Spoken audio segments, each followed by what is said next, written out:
Good morning. Welcome to the First Unitarian Church of Des Moines. I'm Heidi Levine. My pronouns are she and her, and I'm a member of the celebrant team. I'm joined today by fellow celebrants Bill Brauch and Elliot Nassif in exploring the intersections of faith and justice.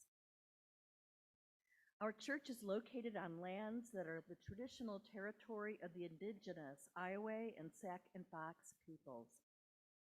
As we enter this space, let us recommit to understanding the history of the land it occupies and to owning our part in the work of education, reparation, and healing. We are an intergenerational community bound not by creed or canon, but by covenant, articulated in our bond of union. We associate ourselves together where the study and practice of morality and religion is interpreted by the growing thought and noblest lives of humanity, hoping thereby to prove helpful to one another and to promote truth, righteousness, and love in the world. That bond is reiterated in this congregation's mission to grow ethically and spiritually, serve justly, and love radically. We extend a special welcome to our visitors, and all who are here with children, please feel free to keep them seated with you or take advantage of the We Worship space in the back of the auditorium where you and your child may play with toys and books. Please silence your cell phones during the service, and if you are joining via Zoom, please make sure your mics remain muted. Please join with me speaking our unison chalice lighting words from Cynthia Landrum, which can be found in your order of service. We light this chalice, the beacon that calls us to love, to justice, to a deep spirit.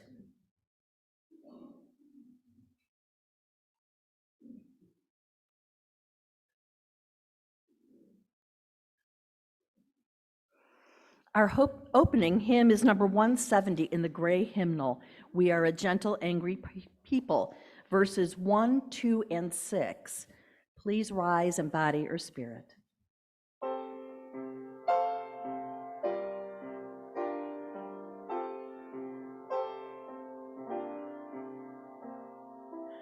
We are a gentle, angry people, and we are singing, singing for our lives.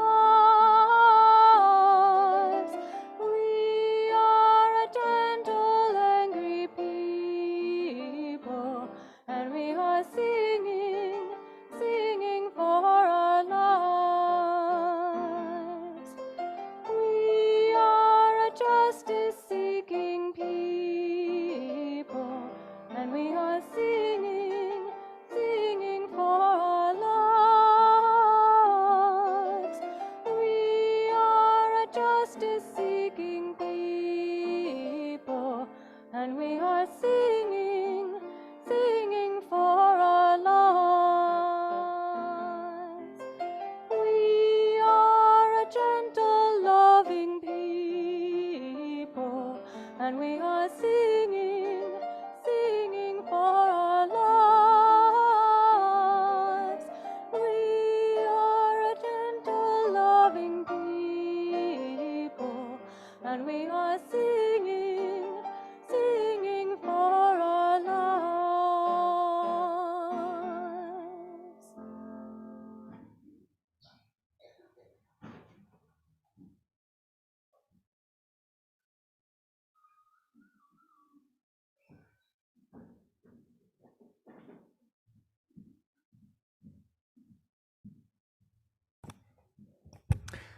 Good morning. I'm Doug Opperly, he, him, his. I'm the chairperson of the Progressive Voices Concerts team, and that's what I'm here to talk to you about. I'm excited to announce that the 13th season of Progressive Voices Concerts is once again returning to this stage with remarkable singer-songwriters from across the country and across the sea. They'll again fill this auditorium with their powerful, distinctive voices, masterful musicianship, thoughtful, inspired songwriting, and diverse musical styles found beneath the broad singer-songwriter umbrella. The results are well-crafted original songs that will not only thoroughly entertain you, but that can also engage your mind, touch your heart, and uplift your spirit. All that at surprisingly affordable ticket prices for nationally and internationally touring musicians of this caliber. And the net proceeds from the concerts also helps financially support the work of the church. For those of you who've already attended our concerts, you know what I'm talking about and why I hope you'll keep coming back for more. For those of you who haven't yet experienced a Progressive Voices concert, I invite you to make season 13 when you pick a show and find yourself not only thoroughly entertained, but also inspired, uplifted, transported, and transformed, and also laugh a little. Enjoy it there, and I hope you'll still, even though you didn't get a chance to hear any of them, I hope you'll still come out, and after the services, we'll have tickets for sale in the gathering area. Yeah, well, we'll have some music of Jack Williams playing out there too, so sorry for the technical problems. Hi, my name is Bill Brauch, and apparently the internet did not work during my presentation on Sunday, so I am going to give my reflection here at home a few days after, and hopefully it'll go all right. The first reading is from the New Testament, letter of James, chapter 2, verse 14. What does it profit, my brethren, if a man says he has faith but has not works? Can his faith save him? If a brother or sister is ill-clad and in lack of daily food, and one of you says to them, "Go in peace, be warm and filled," without giving them the things needed for the body, what does it profit? So faith by itself, if it has no works, is dead. And the second reading is from Across That Bridge, Life Lessons and a Vision for Change by the late Congressman and civil rights leader, John Lewis. Freedom is not a state. It is an act. It is not some enchanted garden perched high on a distant plateau where we can finally sit down and rest. Freedom is the continuous action we all must take, and each generation must do its part to create an even more fair, more just society.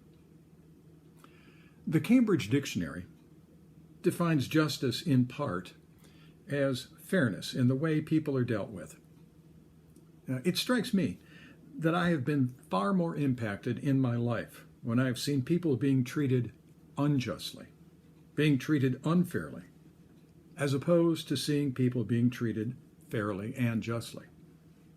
And that makes sense. It is the car accident that draws your attention, not the good, safe driver in the next lane.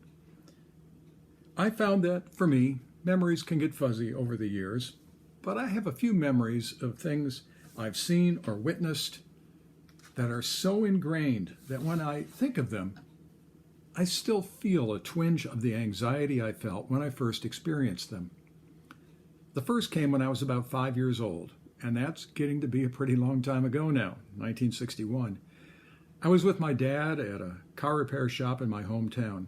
I was looking out the front window of the shop when I heard a police car siren and saw it moving fast toward the shop. It pulled up in front. 2 officers stepped out. I watched them grab an older man who was sort of stumbling. They put him in cuffs. One of the officers slammed the man's head into the police car above the rear door before shoving him into the back seat. To me, it looked to have been intentional and totally unnecessary. I felt horrible for that man.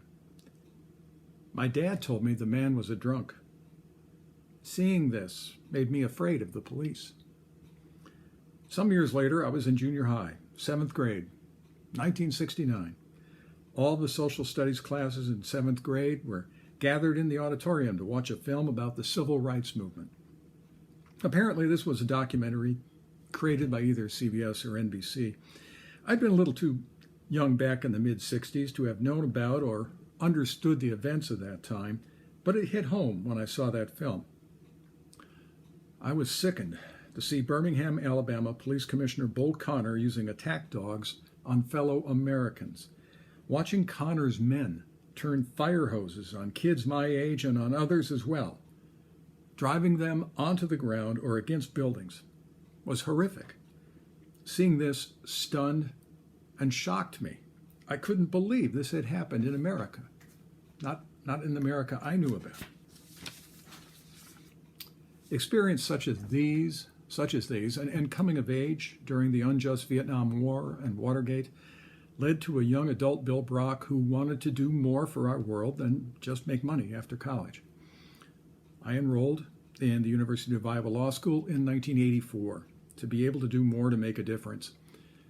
I met my wife Karen while I was in law school and began joining her at services put on by the U of I Episcopal chaplain, Ron Osborne. The first time I attended, Iowa Episcopal Bishop Walter Ryder gave the sermon. This was in 1986, in the midst of the farm crisis. His entire message that day was about how small and medium farmers and their families were being taken advantage of by big agricultural corporations. I told Karen after church that his message was far different from what I heard growing up in a fundamentalist Christian church where the focus was on personal salvation. Here was a religious leader calling out corporate America for taking advantage of folks, and it really resonated with me. It also kept me regularly going to church, something I hadn't done since I was a child.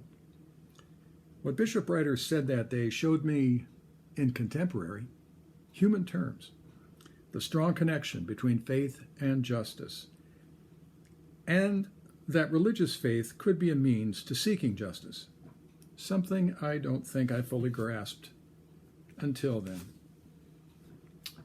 Now, though the Bible contains all sorts of wild stories, some of it really hit home in my years delving more deeply into the faith.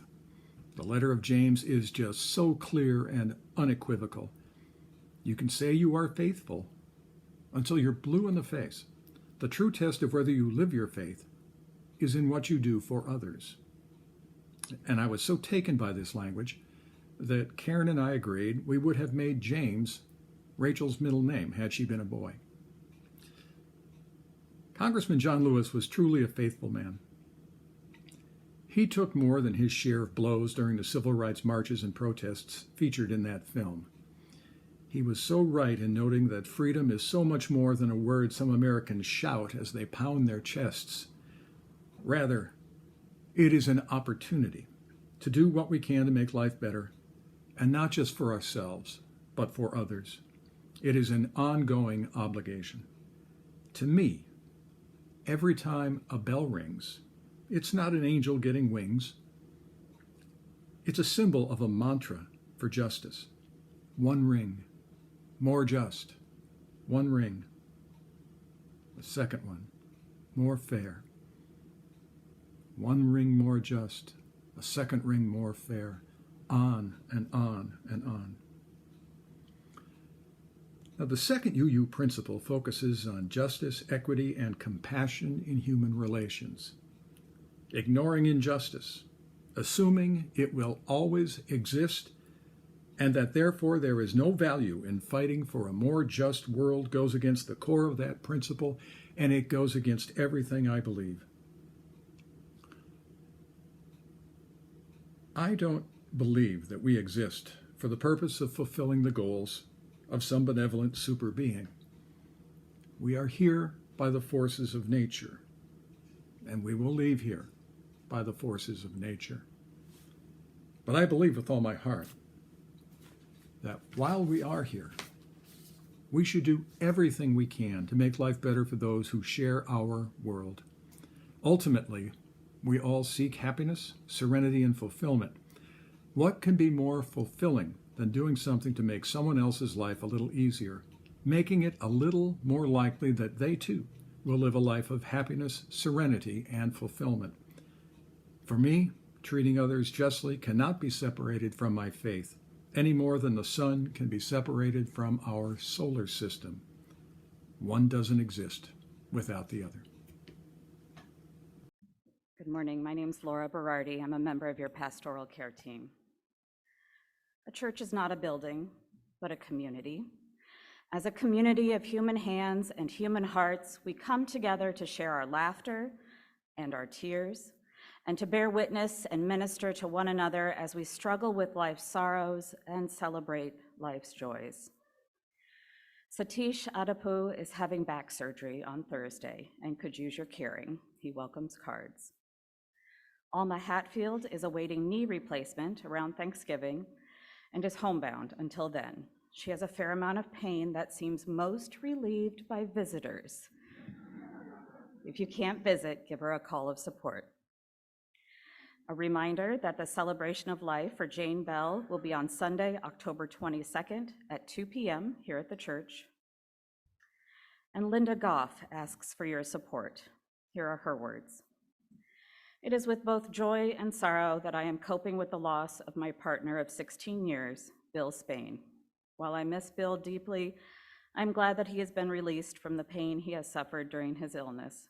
Bill and I regularly attended the UU Church in Davenport prior to moving to the Des Moines area in 2020 to be near both my daughter and his.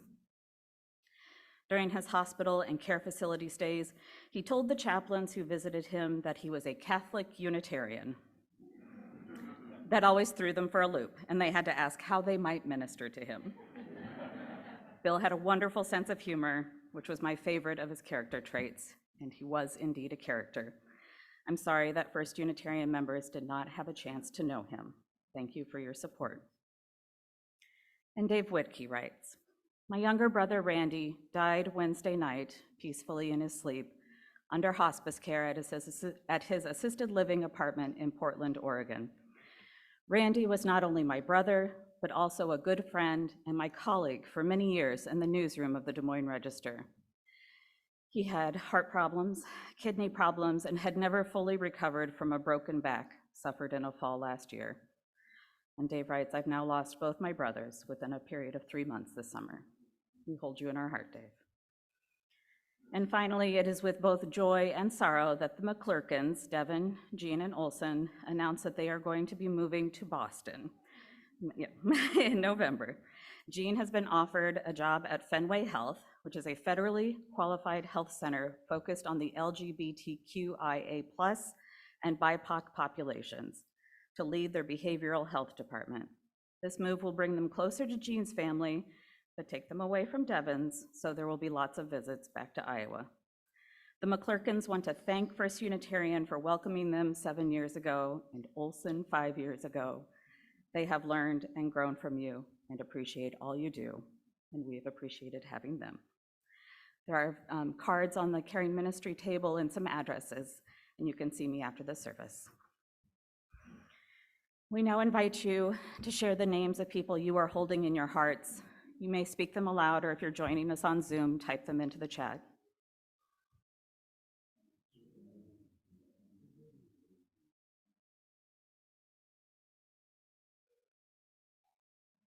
May the light of our community shine on the broken places of the world.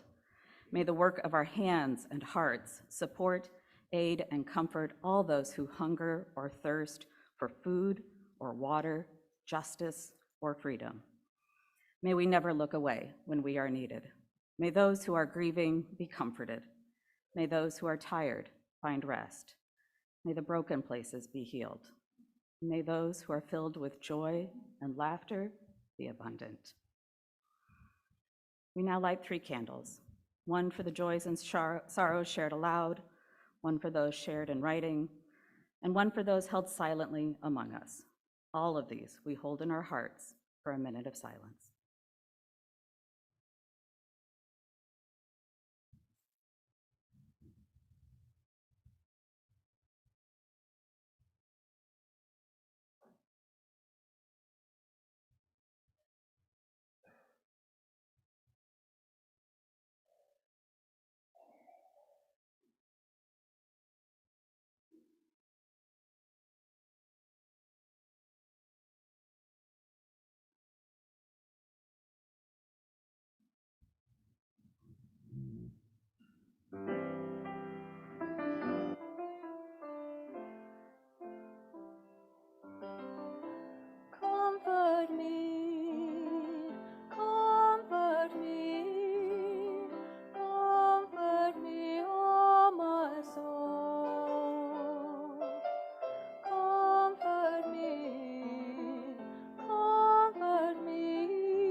The mission of First Unitarian Church is to grow ethically and spiritually, serve justly, and love radically.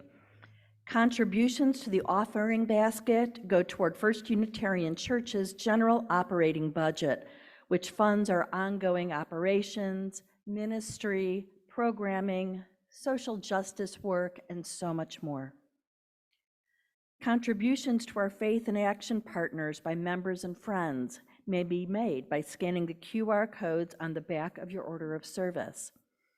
This year's partners are Freestone, which helps provide household items to families recovering from domestic violence and other trauma, and the Iowa Trans Mutual Aid Fund, which financially supports trans, non-binary, and gender-diverse Iowans as they access gender-affirming care.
The next reading is from A Bold Vision Forward by Stephen John Quay and colleagues.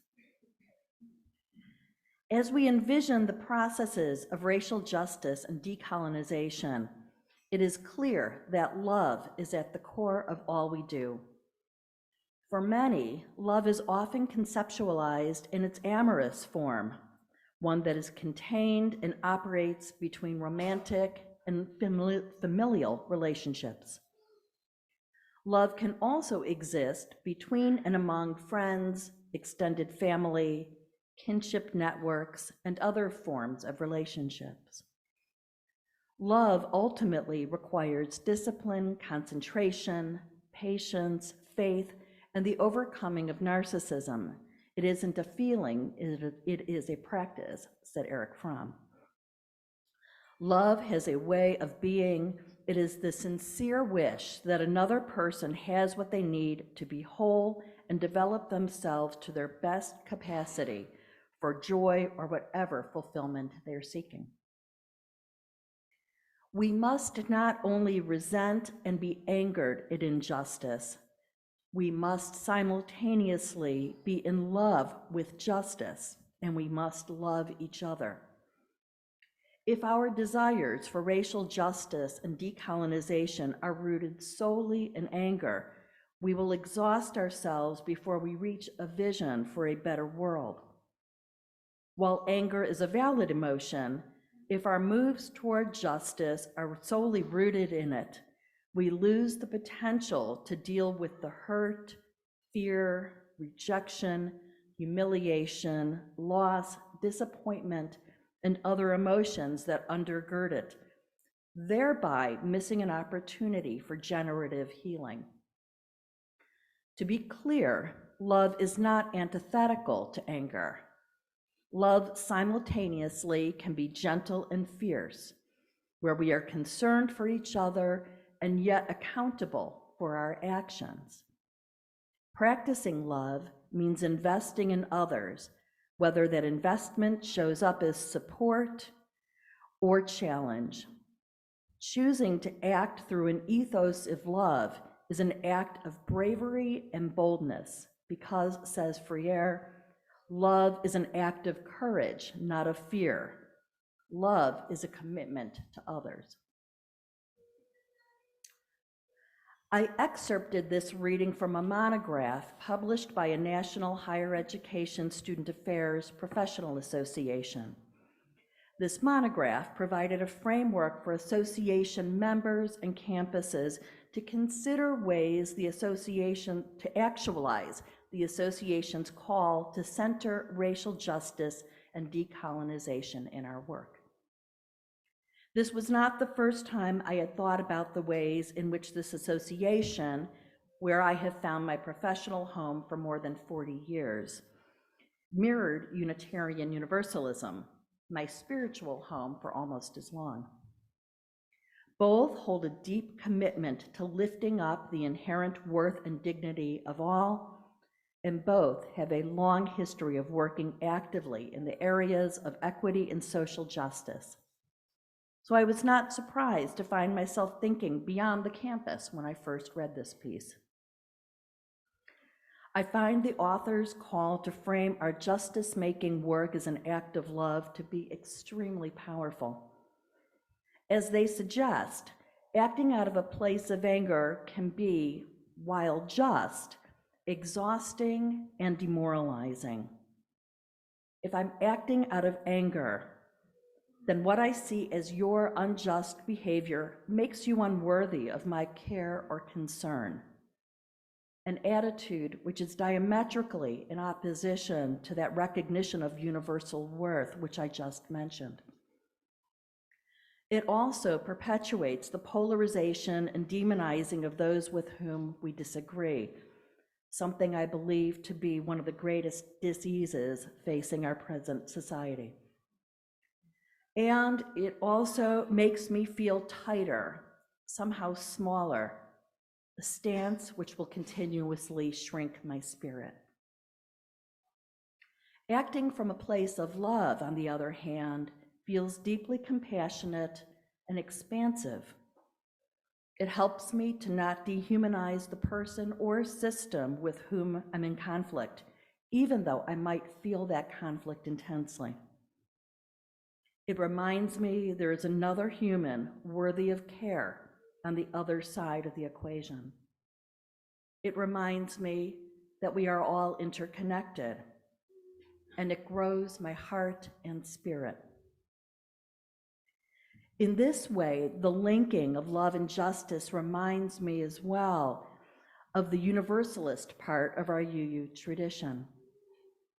While the humanist principles of Unitarianism resonate with my brain, it is a universalist belief that we are all worthy of salvation, of love, which resounds in my heart. And just as Unitarian Universalism offers us both sets of truths, the sum of which is greater than their two parts, I also see the strength of righteous anger leading us to seek change in and through love. That message not only resonates with my UU principles, but also echoes other great spiritual and social leaders. Among the words of the Reverend Martin Luther King Jr., which are most frequently quoted, was his statement that darkness cannot drive out darkness. Only light can do that. Hate cannot drive out hate. Only love can do that. That statement touches on King's core belief in God's love for all, from which flowed his own belief that we are all inherently worthy of that love. That foundation of love did not nullify his righteous anger over segregation, an unjust war, or economic inequality. Rather, those beliefs allowed him to bind together the energy which righteous anger provides with the compassion of love and understanding that ultimately light will drive out darkness. In her service this past summer, Sally Buckholt spoke of her journey with Unitarian Universalism, helping her to grow a bigger heart. Unlike a heart which is constricting in anger, love intrinsically enables our hearts to continue to expand. We can use our big, open hearts to demonstrate that practicing love means investing in others. Choosing to act through an ethos of love is an act of bravery and boldness. In our desire for justice, my wish for us is that we too grow our hearts big enough to encompass all and channel that love to drive out hate. As the choir is coming up, they invite you to join them during the congregational singing portion, which you will know because Karen will turn toward you, to join in part of Roll Down Justice. These words can be found in your order of service or hymnal.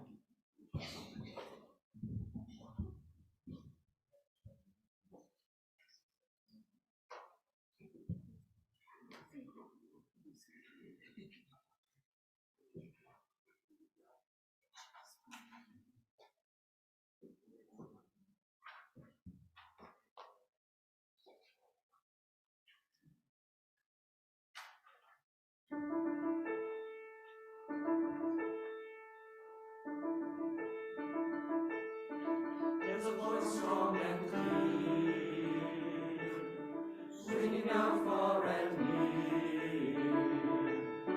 Let justice roll down, let justice roll down, like the rush of a stream, comes a powerful dream.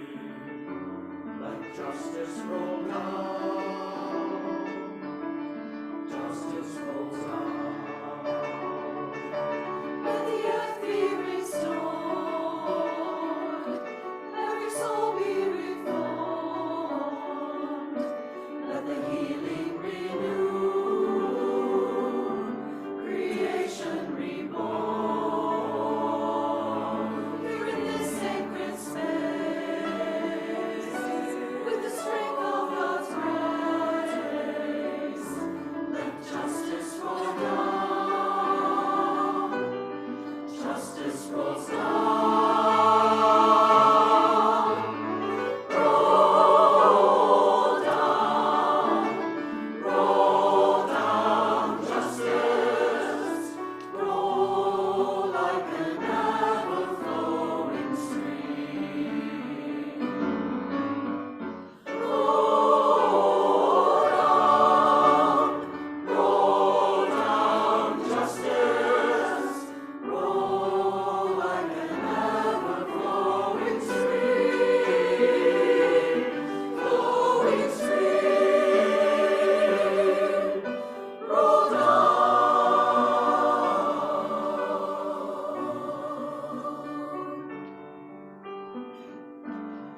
Let your hearts roar.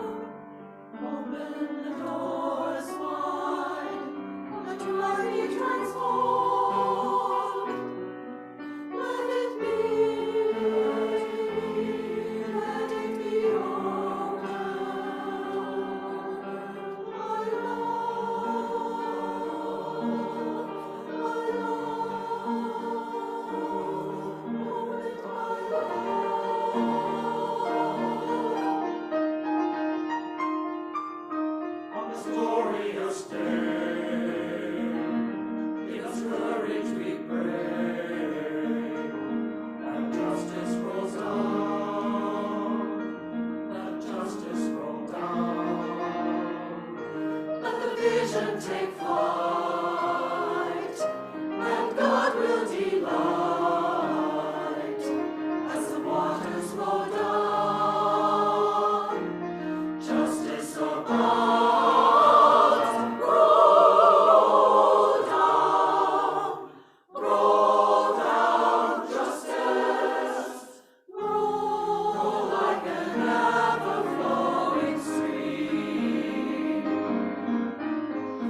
Thanks for singing with us.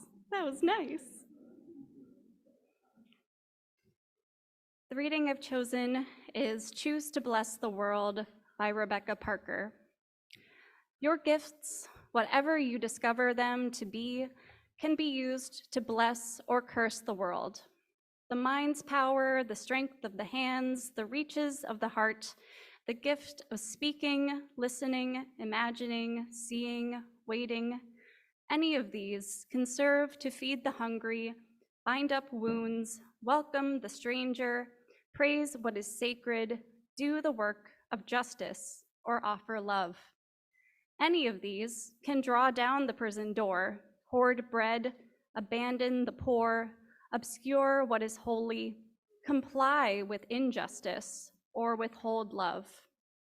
You must answer this question: what will you do with your gifts?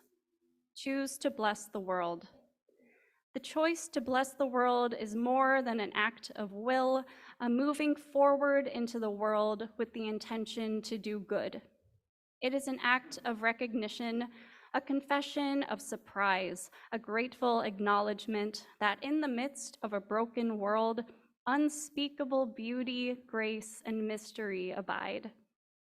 There is an embrace of kindness that encompasses all life, even yours. And while there is injustice, anesthetization, or evil, there moves a holy disturbance, a benevolent rage, a revolutionary love, protesting, urging, insisting that which is sacred will not be defiled. Those who bless the world live their life as a gesture of thanks for this beauty and this rage. The choice to bless the world can take you into solitude, to search for the sources of power and grace, native wisdom, healing, and liberation. More, the choice will draw you into community, the endeavor shared, the heritage passed on, the companionship of struggle, the importance of keeping faith, the life of ritual and praise, the comfort of human friendship, the company of earth, the chorus of life welcoming you. None of us alone can save the world. Together, that is another possibility waiting. If you take a look at the Justice and Inclusion drop-down menu on the UUA website, you'll see a plethora of worthy causes: disability and accessibility, economic justice, climate and environmental justice, immigration, international justice, LGBTQ+ welcome and equality, anti-racism and multiculturalism, and reproductive justice. Where does one even start? Reverend Rebecca Parker implores us to use our gifts, whatever they may be, to bless the world. The text I shared is one that I keep returning to, or maybe it keeps returning to me. It was used as an invocation at a Vesper service I attended during my first week of seminary. I shared it with the celebrant team as we gathered for the first time this church year. I referenced it in a reflection paper I wrote last week, and I share it with you today as we think about the relationship between faith and justice. For me, and I'm willing to bet for many of you, faith and justice are intertwined. I look out at your faces, ones I know very well, and ones I'm seeing for the first time today, and I know that you are here because you care about justice.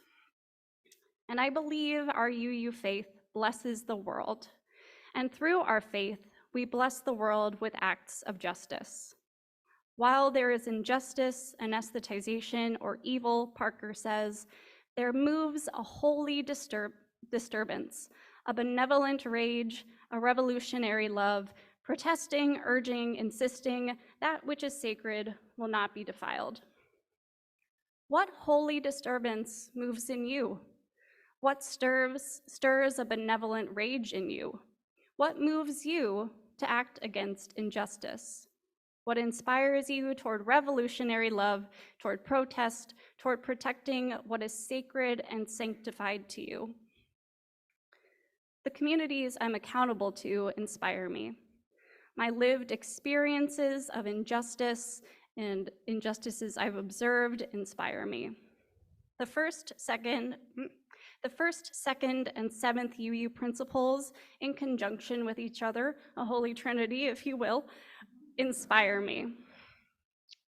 Reverend Emily Gage describes those three principles' working relationship this way.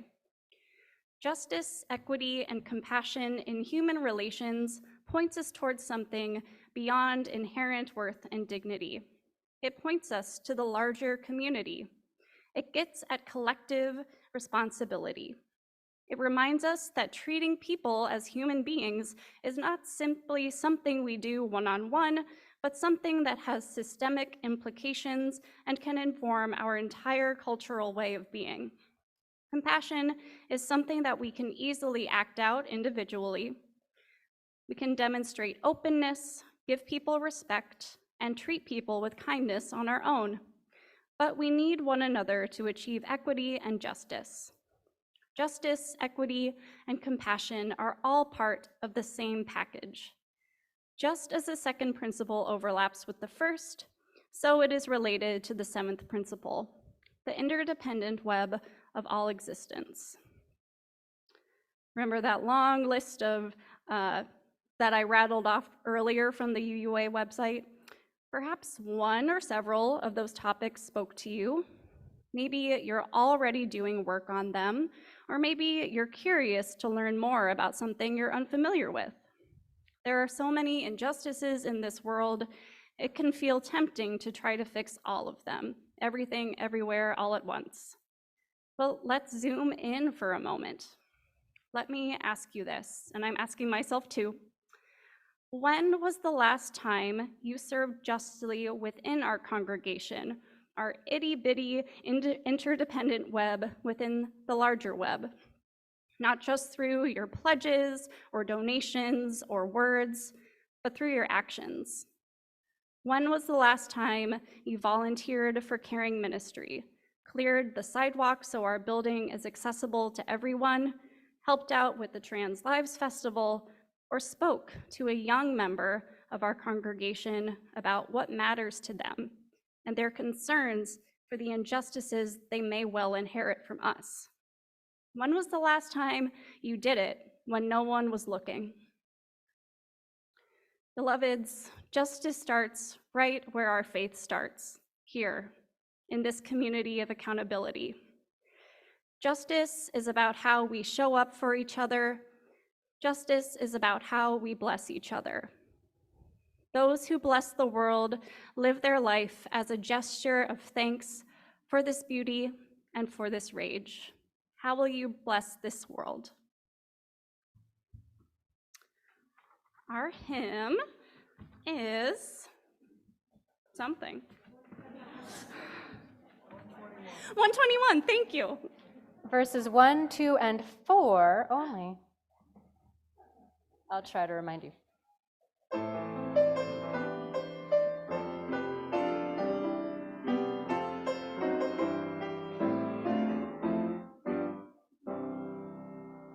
We'll build a land where we bind up the broken.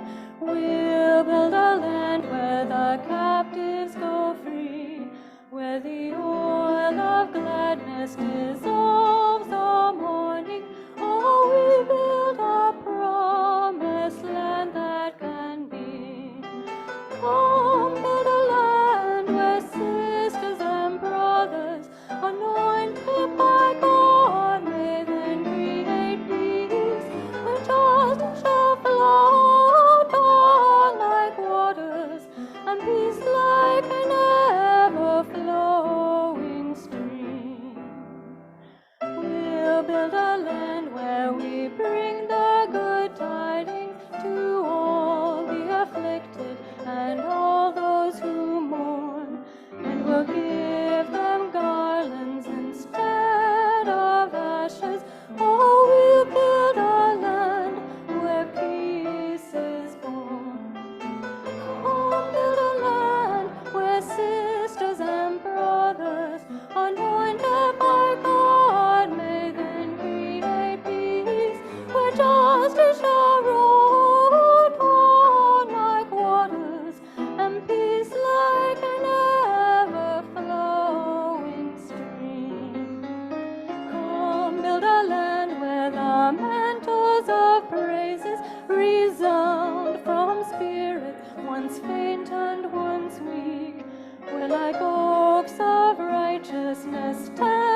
Please join with me in reciting our unison chalice extinguishing words. The flame is now ours to carry, the encouraging fire of spiritual growth, the warmth of acceptance, the light of love. These abide in our hearts, in our words, and in the work of our hands.